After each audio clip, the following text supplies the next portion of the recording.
এখন আমাদের দেশে যে আর্জেন্টিনা, ব্রাজিল, বিএনপি, আওয়ামী লীগের মতো মুখোমুখি অবস্থান আমাদের দেশে দীর্ঘদিন পর্যন্ত যে চলে আসছে, ওই জায়গা থেকে রাজনৈতিক বিরোধের মতো এই খেলার ক্ষেত্রেও মানে কাজ না থাকলে যা হয়, এত বেকার মানুষ এদেশে, সুবহানাল্লাহ।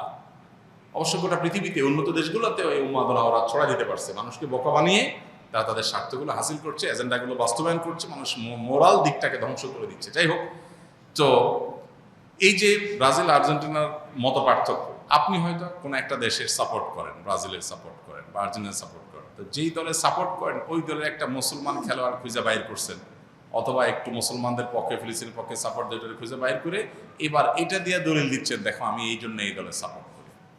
এটা হলো আপনার নফসের পূজা। আপনি দলের ভক্তি জাহির করবেন, সেটার জন্য একটা ঢাল বানাইছেন।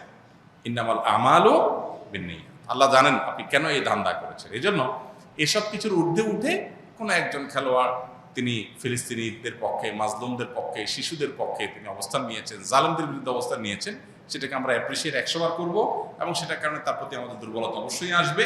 দুর্বলতা এসে আমি তার ভক্ত হওয়ার চাইতে তার জন্য দোয়া করবো, আল্লাহ তাকে যেন হেদায়েত দান।